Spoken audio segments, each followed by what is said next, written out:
Bien, vamos a resolver esta secuencia de diagnóstico. Lo primero que tienen que hacer es comprender al 100% qué es lo que se les está pidiendo. Esta secuencia de diagnóstico es una secuencia básica con la que podemos arrancar de conocimientos que ya deben de traer de alguna de sus asignaturas de PLC, sin importar el modelo que hayan trabajado, sea Ale Bradley, Siemens, Festo, Horner, Mitsubishi, etc. La lógica escalera pues tenderá a ser el 90% igual.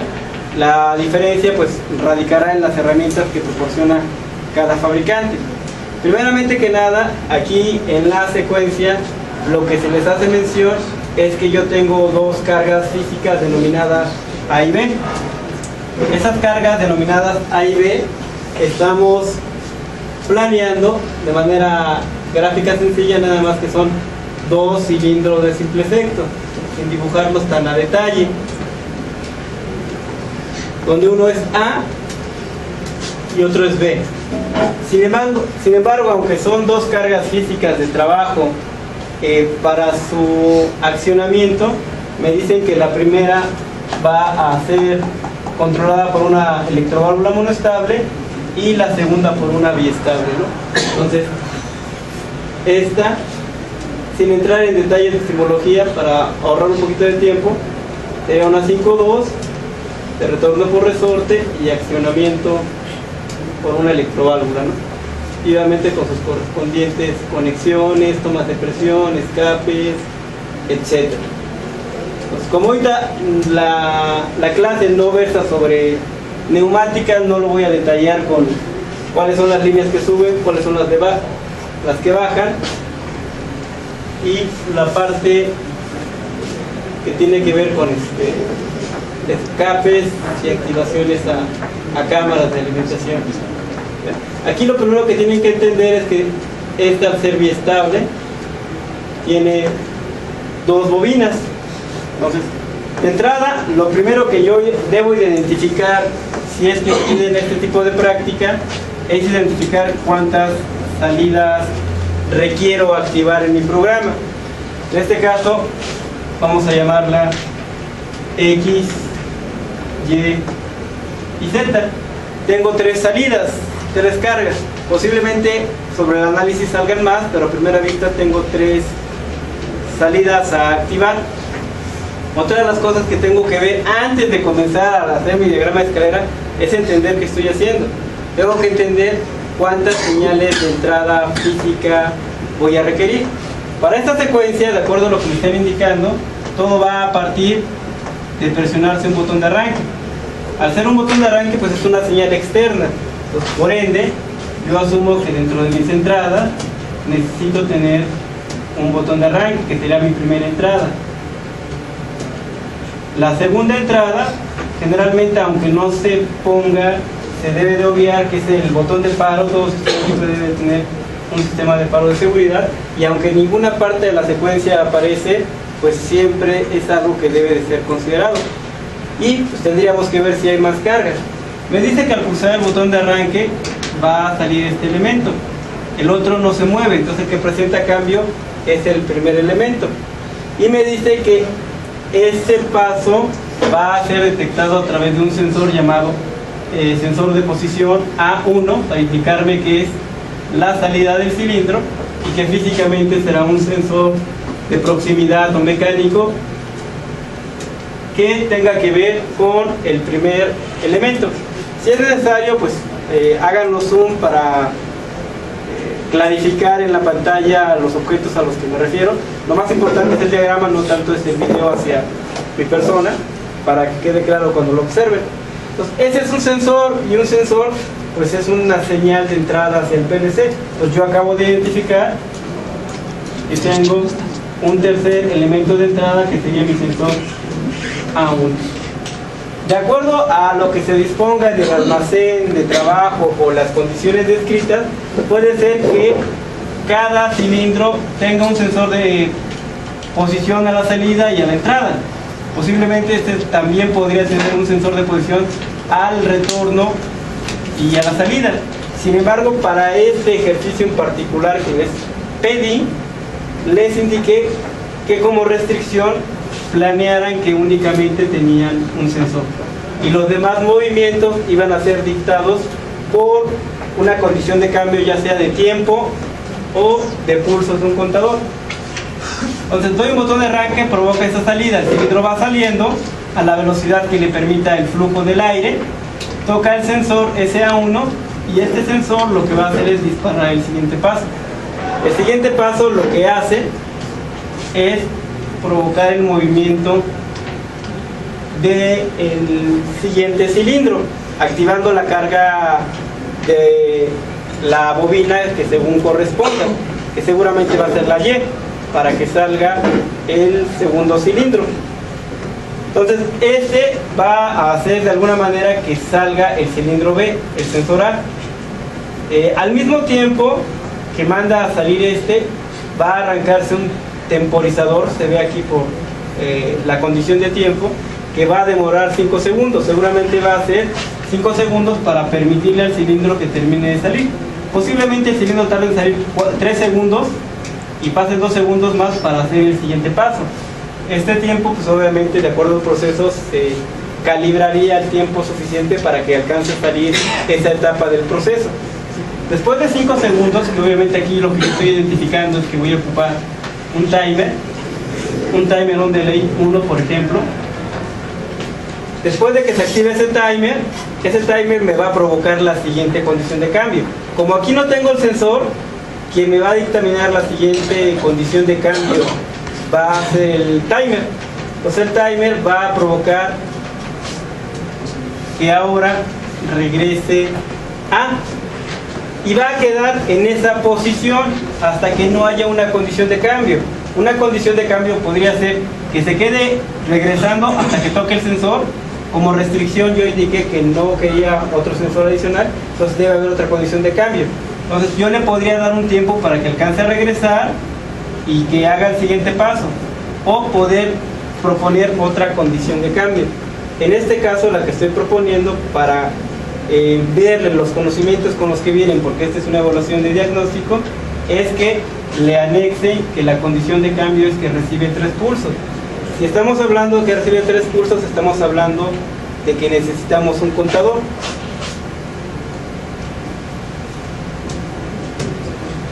Permítame, un CMT, un contador 1, que una vez que yo reciba los 3 pulsos va a proceder al siguiente estado. Si no recibe los 3 pulsos, se va a quedar aquí. Aquí no depende de un tiempo fijo, depende de la condición de cambio de los pulsos. Hasta que yo dé 3 pulsos, lo que va a ocurrir es que va a provocar un movimiento doble, va a provocar que regrese B y que vuelva a salir A. Bueno, esa condición de cambio, lo mismo, la tengo que volver a medir o la tengo que enlazar en alguna condición, ya sea de tiempo, de pulsos o del toque de algún sensor. Si recordamos, aquí tengo un sensor, entonces puedo reutilizar ese sensor para que me vuelva a servir de condición de cambio. Entonces vuelvo a tomar la condición del sensor para que me efectúe el último paso, que es que regrese A. Obviamente lo correcto debiera de ser que yo tuviera los 2 sensores para garantizar que efectivamente los 2 cumplieron su movimiento antes de obligarlos a pasar al otro estado.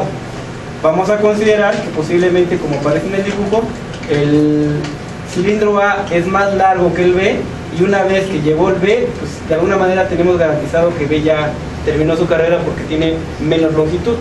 Si fuera al revés, seguramente tendríamos que ponerle un tiempo para darle el suficiente tiempo de que alcanzara a regresar o a moverse el de mayor longitud.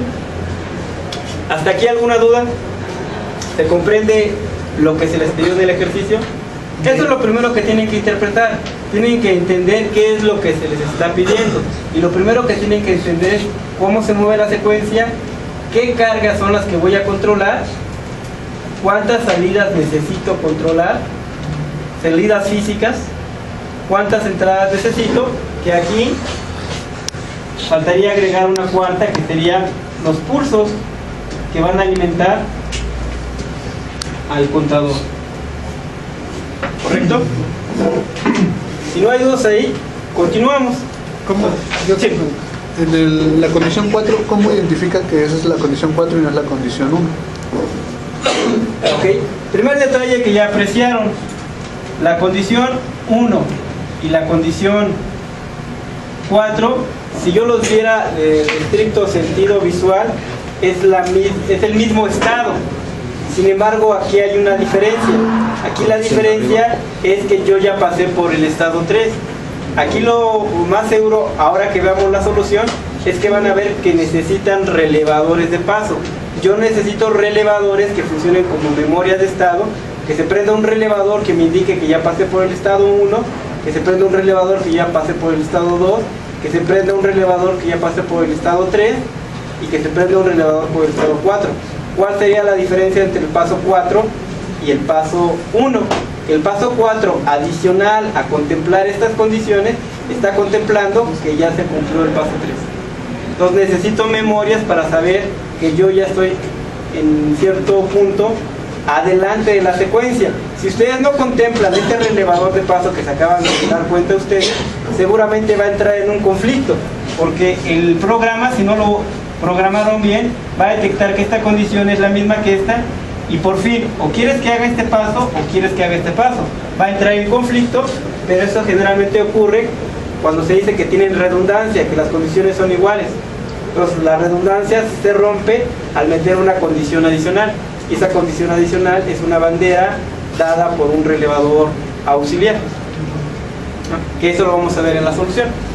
Si no pusieron ese relevador auxiliar en la solución que me entregaron como de evaluación, pues seguramente van a tener este problema, que se van a estar arrancando los dos al mismo tiempo y va a empezar a hacer incoherencia en la secuencia. Continuando. Lo primero que tienen que entender es que necesitan ciertos elementos para trabajar. Necesitan de un PLC conocer cómo se dan de alta entradas, cómo se dan de alta salidas. Que para resolver la secuencia necesito saber mis entradas, cómo direccionarlas, necesito saber mis salidas, necesito saber cómo dar de alta un timer, y saber cómo doy de alta un contador. Y en la secuencia no aparece, porque eso las pudimos determinar dentro de la propia secuencia al observarla, pero muy seguramente vamos a necesitar el uso de relevadores de paso, relevadores auxiliares, como los conozcan. Entonces, para cualquier PLC, porque yo les di la opción de que resolvieran esta secuencia de acuerdo al modelo de PLC que ustedes quisieran, lo que importaba era el diagrama de escalera. Sin embargo, ustedes tienen que hacer la selección de con qué lógica de programación lo van a resolver y apegarse a ella. No se vale que en un diagrama de escalera me pongan algunas entradas etiquetadas para un PLC Allen Bradley y luego me las cambien para Horner y luego me las cambien para Siemens. Entonces escogen un modelo y de ahí se siguen. Supongamos que hubiesen escogido el de Allen Bradley. En el de Allen Bradley, una entrada física se identifica con la terminal I0 diagonal 0.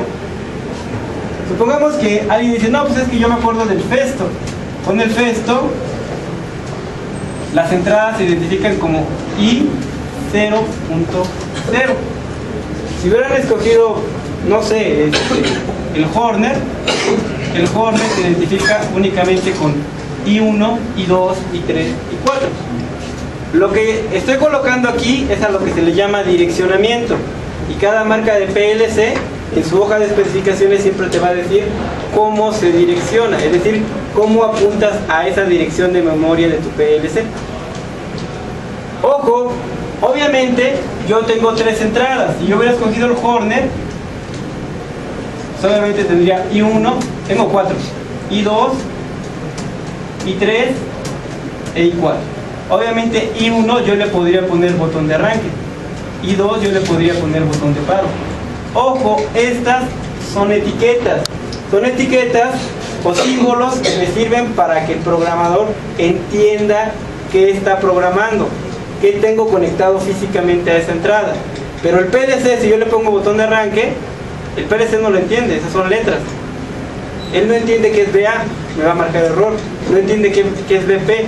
Ustedes pueden programar un PLC y pueden poner el contacto de entrada y le pueden poner I1 si es Hornet, o le pueden poner I0 diagonal 0, y aunque no le pongan etiqueta, el PLC va a funcionar y no va a marcar error, porque las etiquetas son opcionales. Sin embargo, me sirven para entender la lógica. Pero si ustedes en el diagrama de escalera ponen botón de arranque y ponen aquí la salida, no sé, Q1, esto el PLC lo marca como error, porque el PLC no sabe que es un botón de arranque, porque el botón de arranque no es una dirección, es una etiqueta. Se vale ponerla, pero estás obligado a poner la dirección. Si no la quieres poner sobre el diagrama de escalera, tendrías que ser lateral al diagrama de escalera, una location list para identificar quién es cada quien. Eso es lo primero que yo vería en un diagrama de escalera. Si me empiezan a poner puras etiquetas, desde ahí yo me estoy dando cuenta que les falta sobre direccionamiento. Yo les dije que escogieran un modelo de PLC y sobre ese programaran. Entonces, en una programación siempre es obligado el direccionamiento. Las etiquetas son opcionales. Las salidas, lo mismo, dependiendo del tipo de PLC. En Allen Bradley sí son O, ¿no? Son O 0 diagonal 0. En el Festo es O 0.0. En el Hornet es Q1, Q2, Q3, Q4. Ojo, volvemos a lo mismo. Estas son direcciones. Si yo lo quiero etiquetar, a lo mejor este sería el cilindro 1, ¿no? O la electroválvula X, la electroválvula Y y la electroválvula Z. Lo que importa en una programación es que ustedes deben de saber direccionar. Si no, desde ahí tenemos problemas, porque eso es básico. Temporizadores, lo mismo, de acuerdo a la marca de PLC. Allen Bradley tiene temporizadores momentáneos, temporizadores retentivos, tiene temporizadores on delay y temporizadores off delay. No sé, ahorita no recuerdo bien, pero ya tiene rato que no agarro Allen Bradley, pero supongamos que tengo un TON 1, que sí lo vamos a ocupar en este cuatrimestre, ¿no? Pero dejen poner la corriente porque yo todavía programé con Allen Bradley en MS2 en algunas ocasiones. Entonces, fue con el que aprendí a programar y ya lo he dejado, ¿no? Entonces, con el temporizador 1, generalmente son toolbox, son cuadros donde yo configuro la herramienta, y en algunos PLC estos toolbox te permiten tener contactos. Son uno, que una vez que haya cubierto su tiempo, el contacto se cierra. En el caso de Allen Bradley, si mal no recuerdo, a menos que me lo hayan cambiado en las nuevas generaciones que no las he programado, pero las vamos a ver, tienen TON 1, TON 2, TON 3, TON 4, TON 5, etcétera, y a lo mejor pueden llegar a tener 64 timers o 128 timers, lo que te diga el fabricante de acuerdo al modelo. En el caso de Siemens, es algo medio raro. En el caso de Siemens, están por bloques. Dicen, ¿sabes qué? Del 35, por ejemplo, al 46, son de 1 milisegundo. Del 47 al 63, son de 10 milisegundos. Vienen por bloques de operación. Lo mismo, nos tendremos que ir al manual para ver la dirección a detalle. En el caso del Hornet, no tienes tanto un temporizador, tú los creas. Tú das de alta tus variables como temporizadores, como si fueran lenguajes de programación, y yo puedo tener también 100, 200, 300, 500 temporizadores siempre y cuando disponga de registros para crear esa variable. Entonces, una ventaja es que ahí no estás limitado. En el caso de Siemens, estás limitado a ciertos bloques de memoria. Estos bloques son para esta resolución de tiempo, este bloque es para otro. Igual le ocurre con los contadores, ¿no? En el caso de las otras marcas. Para terminar, porque ya para irnos a la solución, en el caso del relé también es muy diferente. En el caso de Allen Bradley, los relevadores auxiliares los llaman de bits. De hecho, cuando yo aprendí a programar Allen Bradley, se llamaban F de flag, de banderas, en la versión de MS2, en el SLC 500, hace un buen rato. Pero actualmente, según recuerdo, se llaman B, y creo que empiezan en 3, diagonal 0. En el caso del Siemens, se llaman M, M0.1 y así, ¿no? En el caso de el Horner, que es uno de los que vamos a ocupar, los relevadores auxiliares se llaman T, T1, T2, T3, T4, que son temporales. En el Festo se llaman F todavía, de FLAC. Entonces, ¿qué es lo primero que tienen que entender? Bueno, primero tienen que entender el concepto de qué se les está pidiendo para programar, cuántas entradas, cuántas salidas, etcétera.